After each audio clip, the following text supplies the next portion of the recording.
And to discuss more, we're being joined by Aledo. He is a former U.S. military officer, he's former CIA contractor, and former intelligence and operations officer, Pentagon. Now, currently, he is the chief executive officer of Miami Intelligence Agency. Thank you so much for taking out your time and joining us on the show. Thank you for the invitation. Glad to be here with you. Now, everyone is anticipating on how Israel will respond to Iran's attack, which Iran said was in response on killing of top leaders and attacks on Lebanon and Gaza. How do you assess, how do you think will Israel respond? Well, Israel can respond in many ways. They have many tools to answer. We have seen that Israel just carried out amazing intelligence cover-ups operation against Hezbollah last week, and then military operations in southern Lebanon and the Air Force bombing Hezbollah in southern Lebanon. They assassinate a Hamas leader in Tehran, in Iran, just a few weeks ago. And obviously they can bomb, the Air Force of Israel can bomb Iran, many strategic points, vital key points, maybe assassinate some of the leadership of the Iranian regime. They can throw their own missiles at Iran, etc. So they can do a lot of things. They can do military attacks. They can do covert actions, assassinations in Tehran. But remember, the most important thing for Israel is not how they will respond to Iran. The most important thing for the current government of Israel, that is a coalition of the Likud party with religious parties, is for the United States to join the fight. That had been for the last 20 years one of the key strategic objectives of the Likud party when they are in power. For the last 20 years, they have been trying to drag the United States into a direct military confrontation with Iraq. And until now, the United States have been resisting that request from Israel. That is the key objective right now. They want, Benjamin Netanyahu wants the United States to attack Iran. That is their main goal and mission right now. And that being said, how do you assess U.S.'s position then in the conflict, given that they have given ironclad support to Israel, supporting its operation in Lebanon, as said by Pentagon chief, and so they're also looking for a diplomatic solution at this point. What is the U.S. looking for? That's a very good question. Publicly speaking, in front of the cameras, in front of the public, the United States, the Biden administration, Biden-Harris administration, they express complete support for Israel, that they are with Israel, that they will help destroy or intercept more missiles from Iran, that they will use the Navy, the U.S. Navy on the area, and assets to defend Israel, etc. That is to the cameras in the public.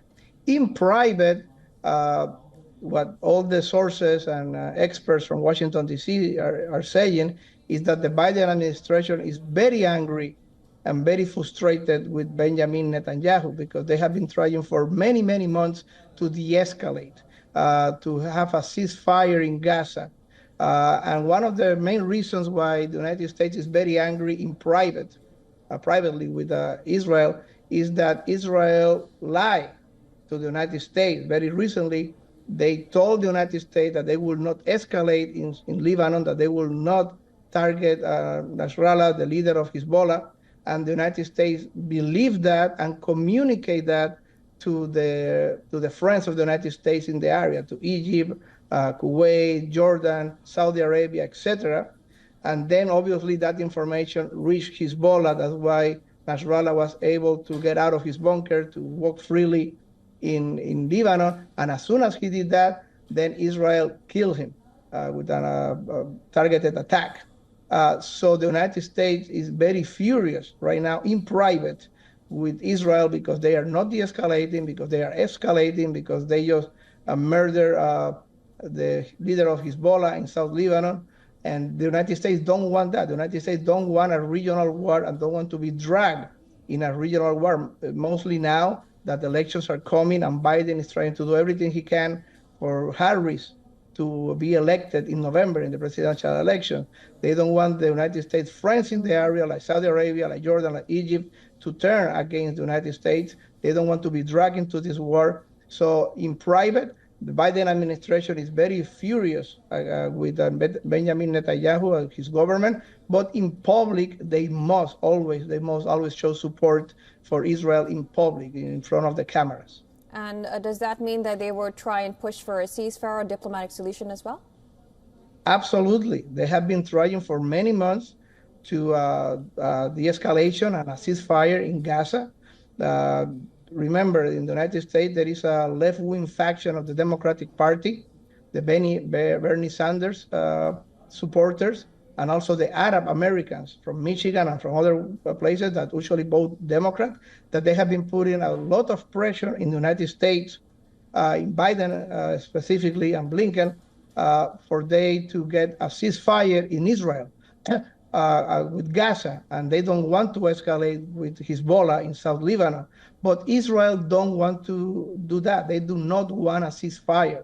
You need to understand that the ideology of the Likud party and the partners in the coalition from the religious ultra-Orthodox party is to utilize this opportunity to annex Gaza, to destroy the independent Palestinian Authority or Hamas, not Palestinian Authority, but Hamas government in Gaza, and to annex Gaza. Also, the Prime Minister of Israel, Benjamin Netanyahu, he cannot do a ceasefire nor stop the war. If he stops the war, the trials, the court trials that he's for corruption, go again live, and he might end up in jail if he stops the war. So he doesn't want to stop the war at all. Well, then let's also talk about Iran. Now, various experts are calling Iran in a weakened position, especially after the death of leaders of its axis of resistance, as they call it. What do you make of its renewed warning by that of its foreign minister, who has said that if Israel does respond in that scenario, Iran's response will be stronger and more powerful? Well, Iran is weaker than Israel. Iran don't have the same tools, technology capabilities than Israel has, especially because Israel has a lot of support from the super mighty, super powerful U.S. military and their intelligence assets, satellites, etc. But Iran can do a lot of damage still, even though it's not as powerful as Israel, not in a long shot. Iran has a lot of support from Russia, for example, and they have been helping the missile program of Iran, and Iran have a large number of missiles that they can use. Remember, the first attack that Iran did against Israel a few months ago, it was a symbolic one for the record. They sent very slow drones that took over 6 hours to reach Israel. That gave plenty of time to Israel to be prepared for those drones. But tonight, it was a more serious attack, more real attack with ballistic and cruise missiles. Maybe, possibly, we don't know yet for sure, but maybe Iran used some secret hypersonic missiles. Obviously, that missiles come from Russia, the technology and the help and the technological support. So today was a lot more serious. And if Israel attacks, obviously, Iran will keep attacking. This will keep being escalating in a chaining event forward. Iran had to respond because they Israel killed the Hamas commander in Tehran a few weeks ago. They did attack on Hezbollah. They killed the leader of Hezbollah. So all the Shia population was waiting for Iran to respond. All right, that was former U.S. military officer and former intelligence officer Ron Aledo. He's the chief executive officer of Miami Intelligence Agency. Thank you so much for joining us on the show and giving your perspective. Thank you very much.